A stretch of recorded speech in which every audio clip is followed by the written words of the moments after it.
هم‌آواز خواهند شد با آقای صدا ابی.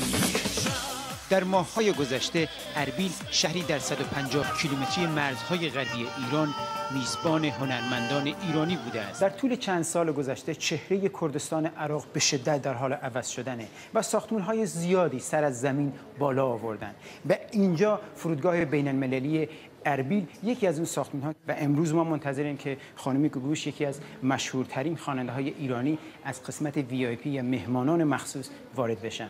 اولین باری که داری به کردستان میای؟ بله. چه احساسی داری؟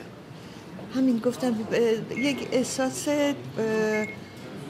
ناشناخته است اما آشنا در ذهن، برای اینکه فکر میکنم قسمتی از ایران رو اینجا حس میکنم. چرا اربیل؟ چرا جای دیگه نه؟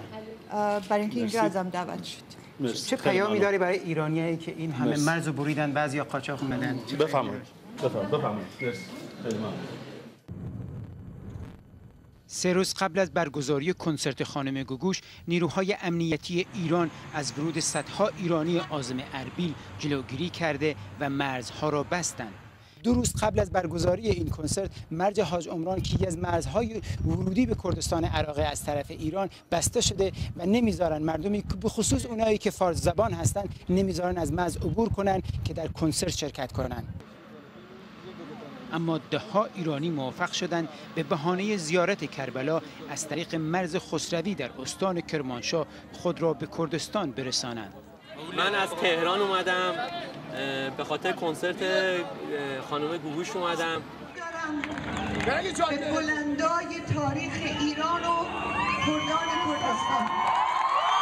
رفته بود هرچی که داشتیم دیگه از خاطر من، کهنه شد اسم قشنگ میگونه رفتن من فراموش. برخلاف کنسرت‌های قبلی خوانندگان ایرانی در کردستان، این بار بیش از نیمی از صندلی‌های سالن کنسرت خالی بود. تعداد زیادی از دوستداران صدای خانم گوگوش توان خرید بلیط که بین 100 تا 300 دلار بود را نداشتند. ما داشت بودجه‌مون نمیرسه، حالا 5 روز هم اینجا باید چیکار کنیم؟ ما 2 تا بچه کوچیک داریم، حالا نمیتونیم. یه هفته هم هست که اینجاییم، سلیمانیه بالریم. نمیتونیم متاسفانه بریم ببینیم کنسرت گوگوشو. چیکار باید بکنیم؟